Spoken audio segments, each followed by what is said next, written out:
What's up, everybody? Welcome back to another episode of Heroically. We're back, people. We are back. Hopefully, my green screen is a little bit more even now. Hopefully, I'm looking at you and not over here at my little camera window. I'm still getting used to talking to the camera. No matter how much I do it, I still never feel like I have the greatest amount of experience doing it. Last time I forgot to add sound to the video, so hopefully this time I don't do that. But yeah, we're still in January. This is episode 2 of season 2, so it's the double dosing out here. And in today's episode, we are going to talk about fatherhood in heroic stories. Stories of fathers, what I think it means to be a father in a story. And we're just gonna kind of chisel down that iceberg ever so slightly. We're not going to get super deep into it, but I'm going to give you guys sort of 7 to 10 things that I think really are similar and that stand out among fathers in heroic stories. Again, this video comes at you with no slicing and dicing. I might cut off a little bit at the beginning, but generally my thoughts are kind of going to be unfiltered here.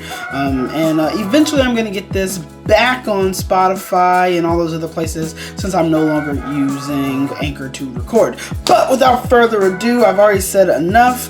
Oh, one more thing. A little bit more of a ado. These episodes are not going to be an hour long anymore. I find that with the video component, an hour long episodes, they don't hold a lot of people's attention span for that long. 30 minutes is a little bit more bite-sizable. Also, 30 minutes is a little bit it's a half the energy it takes to render, get the video encoded, and upload it to YouTube and all that good stuff. So this is going to be like a 30-minute episode, and I'm going to try to keep it as tightly knit as possible. Now, without further ado, we're going to start off by jumping into it. Fatherhood. 2019 had a lot of stories, a ton of stories that deal with fatherhood. Be it any new Disney movies that we had the remake of The Lion King that had to deal with fatherhood. We had the whole seasons of The Mandalorian, The Witcher. We had Palpatine out there having babies. There's a lot of stuff about fatherhood. So a lot of the things I'm going to talk about in tonight's episode in regards to the examples are going to come from stuff I saw in 2019, maybe early 2020. As a little handy dandy reminder, I have my phone right here because it's got the script. Eventually I'll master looking down at my phone and staring into it as my soul slowly sleeps away into it. And then also giving you guys my undivided attention and also kind of going off script when I'm looking at you. So, the first thing I think about when I think of heroes and I think about where their stories tend to begin, it tends to begin with mysterious parentage. 9 times out of 10, you're going to have a heroic character that, for whatever reason, either doesn't know his parents, is ripped apart of his parents, is ripped away from his parents at birth, or be it some unforeseen circumstance or event. Some examples that immediately come to mind. Moses, he's put in a little basket, his parents send him away, and then he goes and lives a life of luxury with the royals. And his adventure begins separate from his parents, and his parents are, a mystery. Let's take Palpatine, Rey Skywalker, for example. Her parents are a mystery to her. Now, I do want to say that mysterious parents don't always mean missing or dead parents. It just means that the hero has some sort of there's something there around the parents that make the parenthood and their parentship, maybe their connection, is a mystery. You can think of baby Hercules, for example, has a very mysterious parentage, right? Growing up, he has these weird powers. He doesn't know that he's a demigod.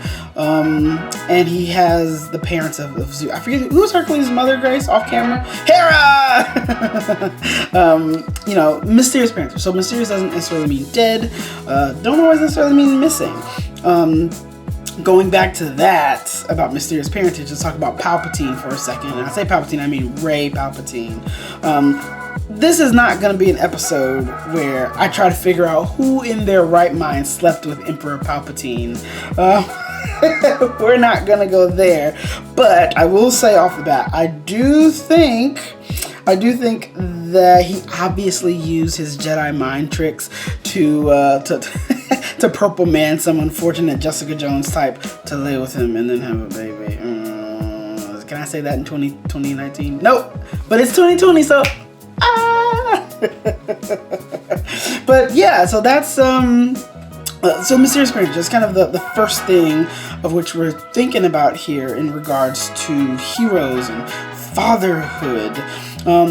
A lot of this episode I'm going to be talking about The Mandalorian and The Witcher, spiced in with some other examples from literature and video games and stories and comics and what have you, but mainly because those are the two things that I watched most recently, and coming up at some point in the next couple of weeks are going to be on my blog some heroic analyses of Geralt of Rivia and The Mandalorian. For starters, let's talk about for some of the dads that have been there. Siri, I think, is shaping up to is going to become a hero in some of the later seasons of the show. I haven't read past the first couple books, and even then, I'm kind of iffy on my memories of those stories. But Siri is shaping up to become a hero, and her parents aren't necessarily absent, but they are mysterious, right? So her father had this curse, if you've seen the first season of the show, that made him into this sort of, he almost looked kind of like a satyr or like a porcupine type character, and because of the law of surprise, a little of that, he was able to marry the princess of that city, name of the city I forget, but her parents are a mystery, and they had like a mysterious connection. There was some sort of destiny involved. Let's see, who else was a mystery, or not necessarily a mystery, but who else were parents that were there, that stayed there? Elsa's parents from Frozen. Now I remember what I was gonna say. Elsa's parents from Frozen. Not necessarily that they were a mystery, but they were there as a part of the beginnings of her upbringing at the very least. And we learn more about her parents in the second movie, and how, part of her, her mom was Northuldra, I believe is the name of that people, that tribe. So even in the first movie, we don't know that her parents are have that mystery around them because they're just missing.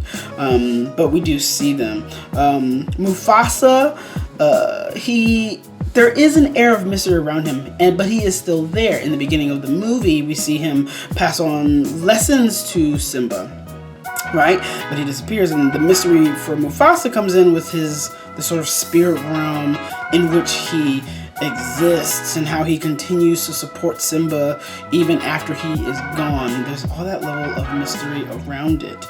A lot of, my wife wanted me to say that, a lot of the Disney dads aren't necessarily part of a mysterious parentage because they're still a part of the father's life, or part of the hero's life. Take but there's still that era of mystery there. So take Kasim from Aladdin. He is Aladdin's dad. But that's enough about the mysterious parentage aspect. That was just kind of the intro. But I want to get into how heroes, or how fathers, sort of all tie together, or what they have in common when it comes to heroic characters. And the very first thing I think they all have in common is that idea of identity. Now, I am not a father, nor have I ever been a father. I don't even have a good relationship, I wouldn't say good or bad. I don't have a relationship with my father at all. So all of the things that I am going to talk about in this video kind of come from that perspective of a viewer, of someone who is looking at this from an outside perspective, right? I've observed all of the relationships that I see about fatherhood. Now I've had uncles, of course, and I've had father figures, but I've never had someone who was directly responsible to be my father, unless you count stepdads for like a few years, but that's neither here nor there. So identity. Part of the hero's journey is the hero finds or has a type of identity. Oftentimes the hero has to explore and search for that identity. Take Hercules. He has these supernatural abilities. He doesn't know from where they come, and he is trying to find his place in the world. Aladdin, trying to find his place in the world, trying to be who he feels like he is destined to be. To some extent, Geralt of Rivia, The Witcher, he doesn't know his parents. Well, he knows his mom, if you remember from the backstory episode where we see her abandon him. We don't see the father, and we have to kind of presume that there's some sort of mystery there, maybe some feelings of abandonment. But his search for identity is going to be crucial for the character's actions, their morals, their belief systems. And the most important thing that a father can do for the heroic character, if the father is or isn't a heroic character himself, is help that hero discover and develop an identity. So a few examples. Take Wolverine, for example, as a father character who is also a hero, anti-hero too, most times. Wolverine, when he adopts X-23 under his tutelage and fatherhood. I don't remember the whole backstory about X-23, but I think she's like a clone of him. She's got his powers in some way. But either way, he has that father role for her. Particularly looking at the movie Logan. He is responsible for helping her by her connecting with him and his identity and him teaching things to her. She kind of learns a little bit about herself through their bond of that sort of father-daughter relationship that they cultivate in the movies. Excuse me, I'm still trying to look at the notes and look at the camera and look at the notes and look at the camera. Another strong father-daughter relationship with a heroic character that's the daughter and a heroic character that's the dad is Eleven and Hopper. This was an example brought to you by my wife. It was a fantastic example that she brought up. Oftentimes in teaching or helping the hero find their identity, the father often has to teach the hero how to just be a person. And this is also true in X-23's case, but in Eleven's case, or Elle, in her case specifically, Hopper helps her kind of learn how to fit in with society. Like, of course, she doesn't get it just from Hopper, right? She gets it from all the, the Stephen King kids, we'll call them. She gets it from all of them and like her upbringing, but he helps give her life a type of structure and patterns, and I'm trying to think, a sense of discipline to her otherwise chaotic and evil monsters from hell filled life, right? He helps give her that sort of structure that a good father figure can bring to this type of character. And he starts helping her find herself through their interactions. His overprotection, and overprotection is going to come a little bit later, his overprotection of her innocence and their connection sort of pushes her away a little bit, and that helps her go down that path of self-discovery. Who is she without him, without Will, without friends that she's made? Who is she and what does she stand for? Their connection strengthens that, and that's directly in relationship to him being in that fathership role. It's important to characters. It's important to character development. I suspect we'll see this a lot in the future, especially with season 2 of The Mandalorian. Once the Mandalorian himself and Baby Yoda sort of start to develop that extra connection. Right now, it's the two of them, I would say, almost have a maternal connection. The way he cares for Baby Yoda. Maybe I won't go so far to say it's a maternal connection. That's a little extreme, I admit. But it's an interesting dichotomy that the two of them have, and I'm thinking of things for them in the future. Another good example, or I think is a good example, of characters who find their identity through their fathers. Zendaya's character from, what's the name of that show? I forget the name of the show. Oh no. Euphoria. Thanks. Wife off camera. Wife off camera reminded me that the show is called Euphoria. Euphoria was a show where Zendaya's character struggles with drug addiction, right? basically because of the loss of her father. But she discovered that she could release her pain through the pleasure, air quotes there, through the pleasure of drugs, because her father was sick and dying and he had drugs. Without her father being there in that capacity, giving her the space to have access to drugs, her character might have gone down a different path. So a part of her identity becomes, after his loss, she's affected by the loss. That is now a part of her identity. And oftentimes heroes lose their fathers and both their parents. So that in its own way affects the hero in their identity. But in this specific case, the drugs, she picks up that terrible drug habit to cope with the loss. So it's not necessarily an identity that fathers have to help their kids get, but sometimes their existence and the things that they're involved in passes down to the kid. If Mufasa wasn't king, Simba would not have been a prince. That is just the very nature of that sort of hereditary, or those kinds of things. Lastly, on the docket of identity, and I spent way too long talking about identity.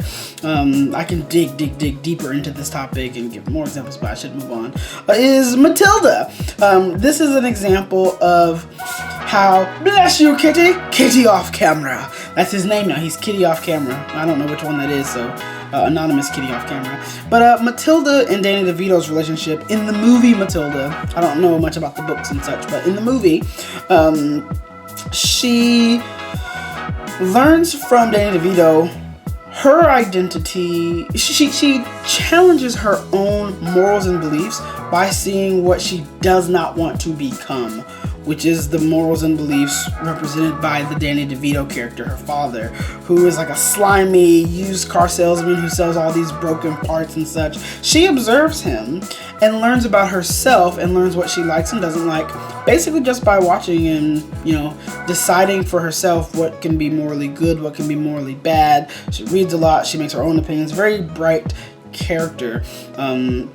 If you made it this far in the video, question of the episode. Grace will probably laugh at this, but who do you think would win in a telekinetic battle? Matilda from, I believe, the Roald Dahl books or the movies, or Eleven from the Stranger Things series. They both have telekinetic powers. One is a little bit darker, one is a little bit more a little bit more kind-hearted. But I've been really racking my brain about who I think would win in this battle, and I'll tell you in the next week if I remember to. Remind me in the comments, who do you think would win? That'll be the question of the episode. So yeah, identity. I spent a lot of time talking about identity. The next thing about fathers and what I think connects fathers in these stories of heroic adventure and heroship is heroes tend to repeat their father's mistakes. I'm gonna say it again. Heroes tend to repeat their father's mistakes. And I mean that in a very literal way. The father sometimes have their own heroic journeys, right? Their own heroic journey. My hands are kind of off camera. The fathers tend to have their own heroic journeys, of their own. And on that journey, in their lives, in the lives of fathers, they make mistakes, which oftentimes is passed down and indicative of mistakes that heroes then make. I'll start by talking about Geralt of Rivia. This is an overall theme of abandoning their children. Fathers be abandoning their children, don't they? God damn it, Dad. No, I'm just kidding. But in stories, fathers a lot of times abandon their kids. It's, it's things that happen. We don't know a lot about Geralt's father. Hell, we don't know a lot about Darth Vader's father. It's like some immaculate force conception. I don't know about all the canon, but I know when you just watch the movies only, because I just rewatched them and they're fresh in my mind. Hello, kitty. They're fresh in my mind. The mom is like, oh, I don't know. But she slept with somebody. She had to have. The Force ain't out there making no. Why didn't the Force make other babies? No, but like this idea of fathers abandoning their children. Geralt was abandoned not only by his father but by his mother, and that's why he became a Witcher, because she abandoned him with the Witchers. It's a whole thing. He's a Witcher now, and we see that in, I think it's like episode 6 or 7, where we get the official flashback of Geralt being abandoned. But what does he do? He repeats the mistakes of his father by turning his back on his destiny. He has this child surprise with Ciri. He's supposed to help protect and raise her as a father would. He is now taking on that role because of destiny dictates this. But he doesn't want to do it. He's like, he tries to shirk from it. He doesn't believe in destiny, but he ends up back, kind of correcting the father's mistake. This is another thing. I don't think I made that on the docu-later, that through this repetition, the hero then has an opportunity to correct father's mistakes. You see that with Robin and Batman. You see that with a lot. You see that with Prince Zuko, Elsa. Elsa's a good example here as well, because Elsa, her father, like one of the mistakes of the father, the trolls are like, hey man, love is the answer. Hello? Love? And Elsa's dad is like, no. Sorry, I just watched that. Star Wars. You think you're not greater than the Gungans? Dumbass Gungans, goddamn. But Elsa's dad, the trolls are like, hey, love is the answer. And Elsa's dad is like, I think I'm gonna hide the magic powers away from the world and not teach our daughter how to love. That seems like the right thing to do. And the trolls are like, no man, what did we just say? And what does Elsa do? Her father gives her father makes that mistake. So Elsa then in turn makes that same mistake in the first movie. She hides her powers away. She doesn't let love in. Don't let love in. Don't let it go. I think that's the lyric, right? Anyway, what happens? She let it go, and then she gets love. When she accepts love into her life, she corrects the mistakes of the father, and she saves her sister. Everyone's happy. She defeats the evil villain that said love is an open door, but she closes love on him. Because he didn't have love anyway. But she corrects the mistakes of the father. Prince Zuko, this is another example brought to you by Wife Off Stage. I say off stage because I've been watching a lot of Kevin Off Stage. Wife Off Screen, no copyright infringement. The wife who is off behind the green screen brought up Prince Zuko. Prince Zuko is a very interesting case. So oftentimes, kind of keeping in line with and if you see my hands fidgeting, I'm fidgeting with this little wire thing. Bring that into focus. It's in my hand. I used it to untie a loaf of bread earlier. So Prince Zuko is on a path of redemption, a path of trying to find his father's acceptance. We're going to talk a little bit more about Prince Zuko a little bit later on, but if I have time, hopefully. But Prince Zuko is on a path to, he's repeating his father's mistake. His father is so desperately trying to find and capture the Avatar, and that's a mistake. All of the things he does lead to war, poverty, aggression, sadness, sickness, anguish in himself and in the people over which he governs. So Zuko makes that same mistake. In order to get the adoration and respect and love from his father, he recreates his father's mistakes and passions by trying to find the Avatar and capture him for his father, which is a mistake. It's not until he corrects his father's mistake by kind of making his own decisions and making peace with the Avatar and letting things be perfectly balanced by accepting the counsel and the guidance of his father figure in his uncle. Oh my god, I'm forgetting Uncle Iroh's name. Iroh, I just said it. Damn it. Iroh. I was like, I'm forgetting Uncle Iroh's name as I say his name because I forgot it. But yeah, so those are sort of the examples of abandoning children. We also repeat our father's mistakes when fathers try, I say we, characters, when they try to live vicariously through their kids. And a good example I have of this Is Batman trying to live vicariously through Robin. He passes on those ideals, yes, but also a lot of the mistakes that he makes is by trying to get Robin to do things that Batman would do, right? Robin isn't Batman. Robin will never be Batman, but then Bruce Wayne kind of tries to foster Robin into that lifestyle. You see it, I won't use that example actually. I'm gonna skip that example, I don't like it. I was gonna say Denzel Washington from Fences with his son, but basically you see how he pushes his son away through that. Alright, the next big thing on the docket, because I'm going terribly slow and I'm never gonna get this done in 30 minutes, it is what it is. It is what it is, yeah. Is fathers pass down their ideals. Father has ideals and beliefs, they pass them down. I'm gonna kind of speed through it a little bit just so I can kind of finish sooner. Ben Parker, not a father, but a father figure, passes down the idea that responsibility is something to be taken seriously. Helping others is important, first off the bat. Sometimes helping others is important even when you have to sacrifice yourself. We're going to talk about sacrifice a little bit later down the line. One father who passes down a lot of ideals is Odin. Odin is, I would say, a pretty good father for the most part when it comes to passing down ideals to Thor.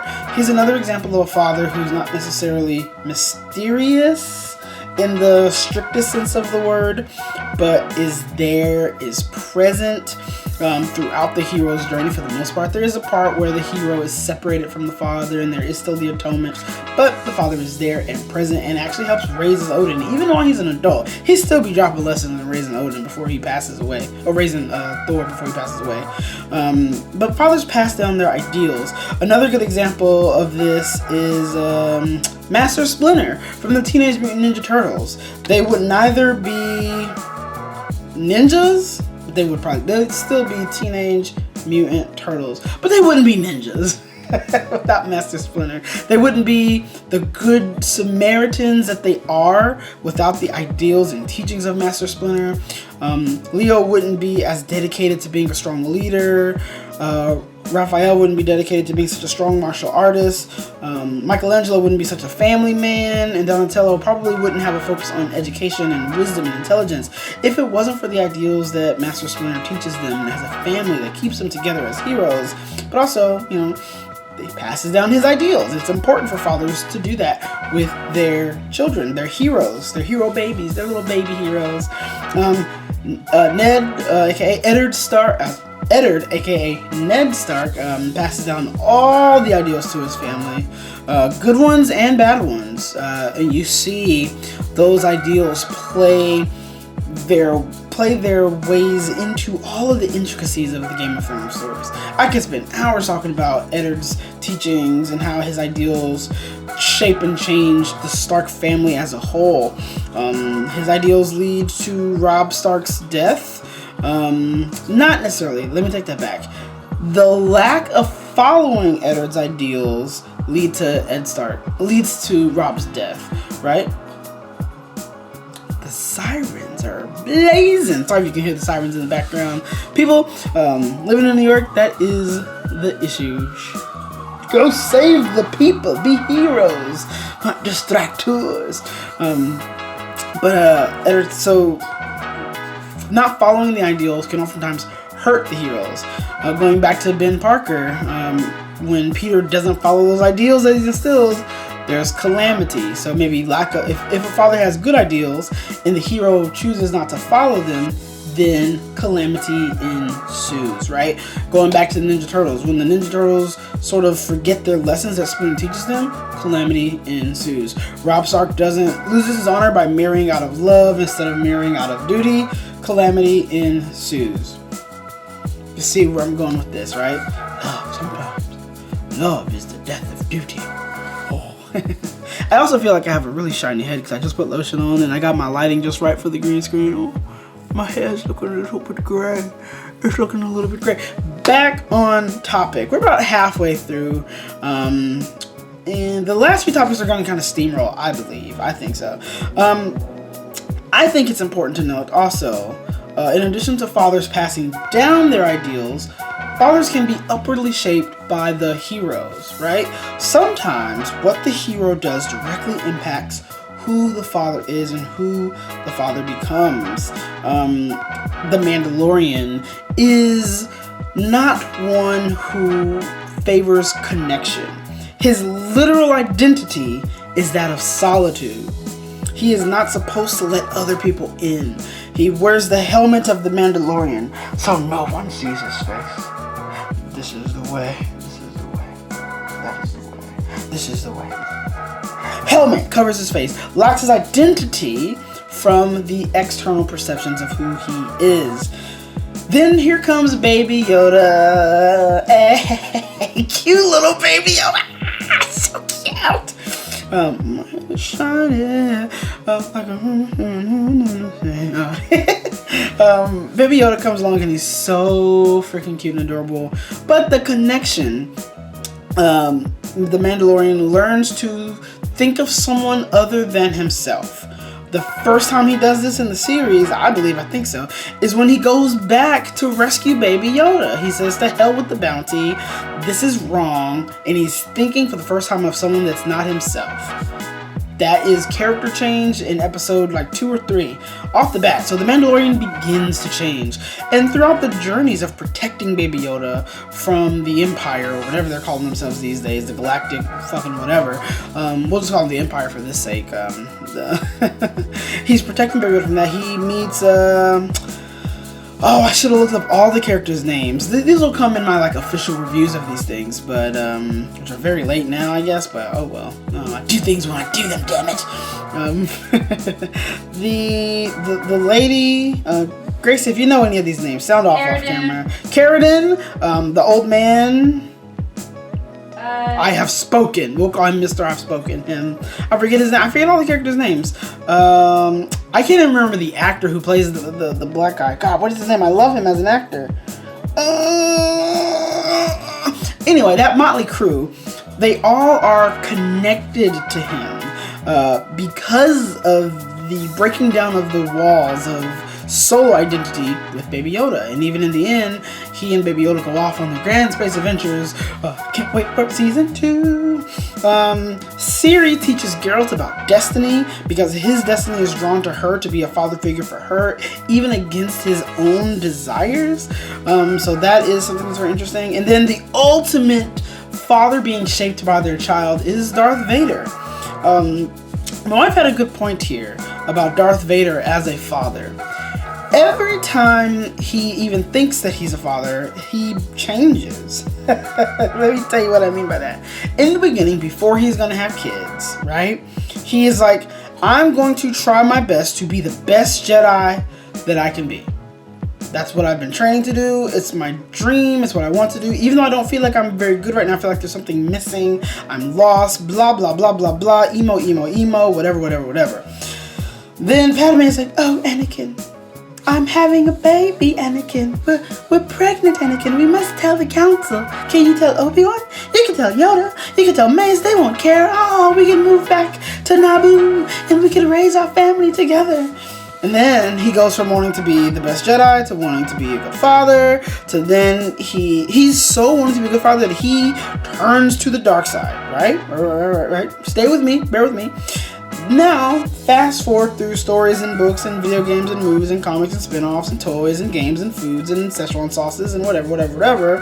Szechuan sauces, what? I don't know how to put that in there. Luke Skywalker confronts Vader. Vader, Luke, I am your father. And Luke, no! Basically, helps Vader come back to the good side. This is a change that without Luke Skywalker, Vader could not have gone through. Actually, I'm going to spend more time talking about Star Wars later. I don't want to linger on that too much, but it's a direct change in the father brought on by the actions or identity or personality or events that the son, has and goes through. Now, another thing that connects fathers together in stories and literature is sacrifice. Sacrifice. To be a father is to sacrifice. I wrote that down, having not been a father. but it sounded amazing, and it's true. To be a parent is, to sacrifice, right? My mom sacrificed a lot to raise me, but in this case, to be a father also is to sacrifice. At least to be a good father is to sacrifice, I would say, because you can be a bad father and just not sacrifice.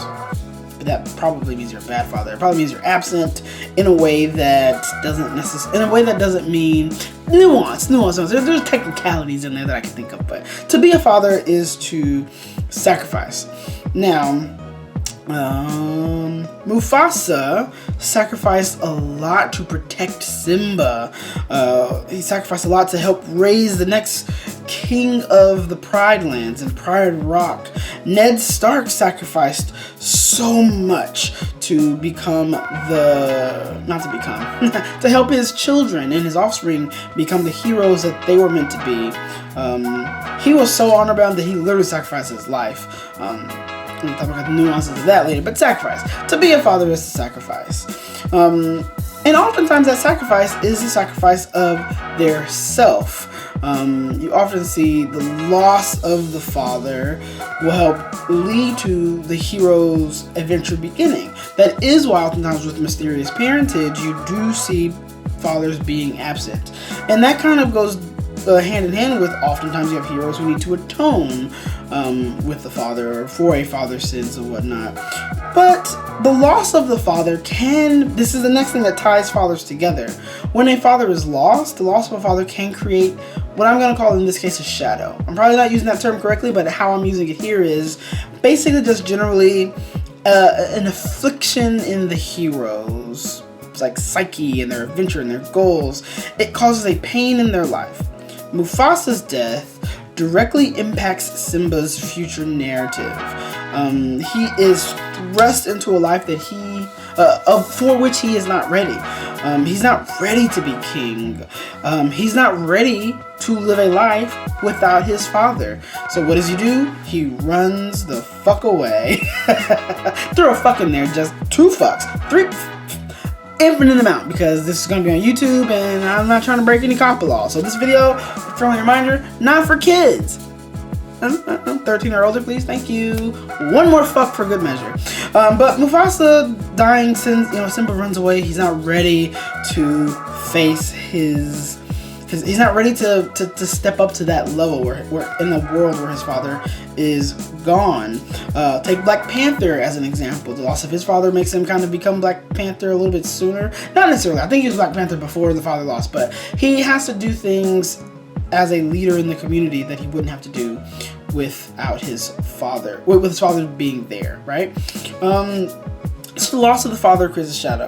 So a little bit of a recap as we come to the end of the episode about fathers and being a father in literature and in stories, with a few examples that I've given. As a reminder, these are just starting off points. Do your own research, right? Go look at fathers in stories. Comment down below about fathers that I didn't talk about that you wish I did talk about. I want some engagement here. And maybe some of our conversation can help me make more content in the future. I want to hear from you guys. That's why I do this, right? Because I love it. I love these conversations. If I didn't, I wouldn't do this, because I definitely don't get any money from this. Hopefully, maybe one day I will. To make a quarter off a video. One day, that's the first step. Get 1 quarter per video, then get 2 quarters per video, then 3 quarters, then 4 quarters, and then get 9 3/4. Wait, what? Anyway, recap. Mysterious parentage. Heroes tend to have a parentage that has an air of mystery. Going through my phone. Identity. Heroes tend to adopt identities from their fathers. Mistakes. Heroes tend to repeat fathers' mistakes, but in order to repeat their mistakes, fathers tend to have to make them. Heroes pay for their father's debts. Did I actually say everything I wanted to say about heroes paying for their father's debts? There's something that I missed here. I did miss this. I don't know. Backing up a little bit, for paying for our father's debts, and this was important to talk about, and I'm sad that I missed this part. I don't think I talked about Harry Potter in this moment in regards to heroes who pay for their father's debts. I'll be really quick about this, but it's important to think about Harry's narrative and how Snape plays a role in Harry's narrative is directly in relationship to Snape's relationship with James Potter back when they were kids. James was a complete and total dickbag to Snape. Snape fostered resentment to James, loved Lily. Harry, when he becomes in the picture, now has James's burden to bear, if you will. So interesting things to think about. But we'll go back to the recap. Paying our father's debts. Fathers tend to have to pass down their ideals. Teenage Mutant Ninja Turtles, Edward Stark, Odin, Thor, son of Odin, Ben Parker. Fathers can be shaped by their children. To be a father is to have sacrifice or to sacrifice. The loss of the father can create a shadow. And now I want to bring it full circle.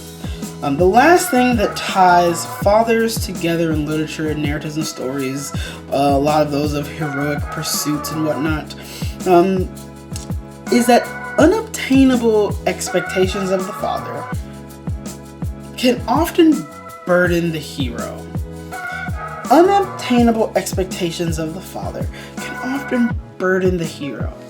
Now, what do I mean by unobtainable expectations? Oftentimes, the father character can place so much weight on the hero being who they are meant to be before they are meant to be that hero, right? Oftentimes, fathers make the cardinal mistake, the crucial mistake of expecting their heroes, I'm saying that their kids, right, to be the people that they want them to be before they have crossed the journey to become that. Zeus wants Hercules to be a hero before Hercules becomes a hero.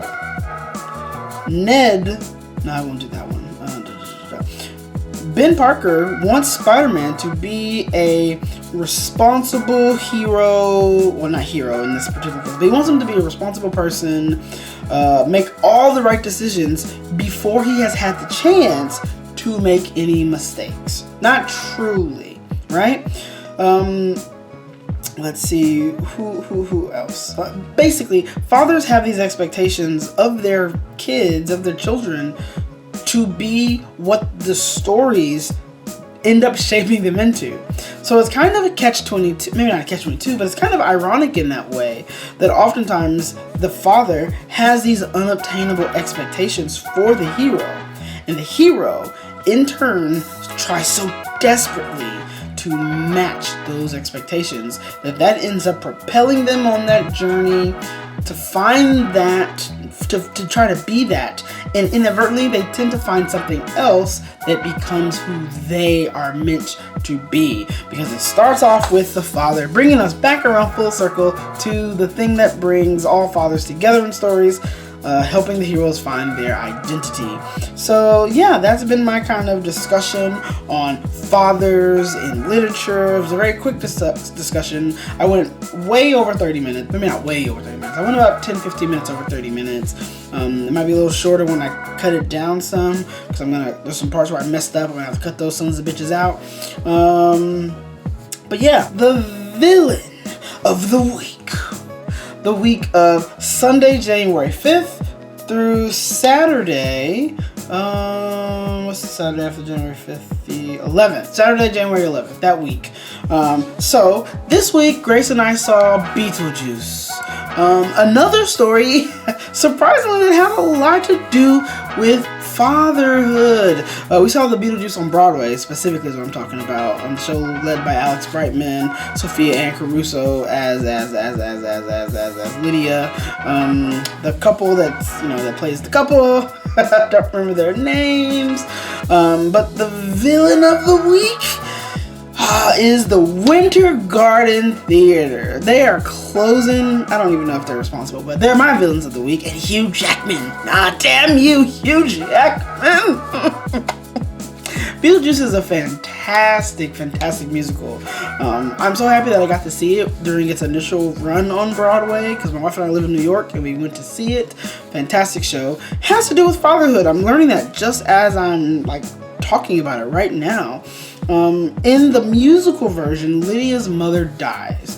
It is a show about death. Lydia's mother dies, and it's just her and her father. His father finds a new girlfriend, tries so desperately to move on that he doesn't reflect on the past, but inadvertently, he pushes Lydia away.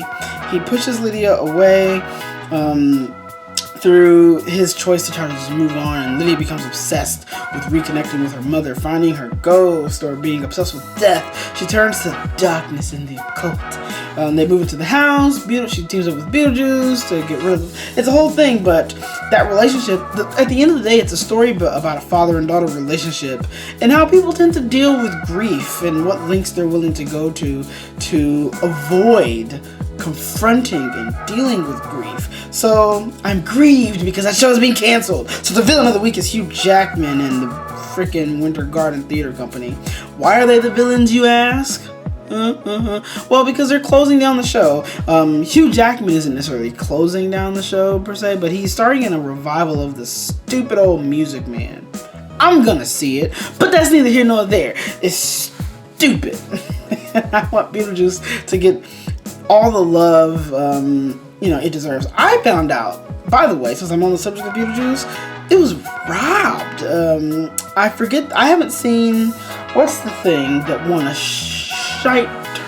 ton of Tonys in 2019. Beetlejuice was nominated for either 8 or 12 Tonys and won absolutely 0, making it probably the worst performing in terms of such high expectations for a show for the Tonys this year. There's another one, I forget what it's called, that won like 8 to 12 freaking awards. It cleaned house. It was nominated for pretty much everything. Yes, Hadestown, that's the one. I haven't seen Hadestown, nor do I know what Hadestown is about, but right now Beetlejuice is better because I've seen Beetlejuice and I love Beetlejuice. But yeah, Hadestown cleaned up, but as a result, Beetlejuice kind of won nothing and was just robbed. So villain of the week, Hugh Jackman. I'm looking at you, Hugh. Love you, Hugh. Gonna see you in Music Man. That is my villain of the week, and my hero of the week is the incomparable Alex Brightman. Alex Brightman was fantastic as a Beetlejuice in the show. I've been listening to the soundtrack a little bit. Dale, this is a show about death. I watched his interview circuit, and I watched him go and do some live performances on stage with him and what the hell is that girl's name? Sophia Ann Caruso. There's the only 2 names I can remember of the whole cast is Alex Brightman and Sophia Ann Caruso. But I saw them sing some of their songs, and he's so good. And he was so good in that show. The way he interacts with the audience, the way he carries the weight of the entire show on his back. No, I'm just kidding. But he's so good and so talented. So he's my hero of the week because he probably gave me my favorite night of the week, and that was when my wife and I went out and had a night on the town on Thursday night and saw Beetlejuice. Next month we're gonna go see Dear Evan Hansen, so I'll probably have some stuff to talk about that. I'll probably do a whole podcast on Dear Evan Hansen and heroes. Maybe I'll do an episode on heroes who suffer depression or anxiety or something like that. We'll see.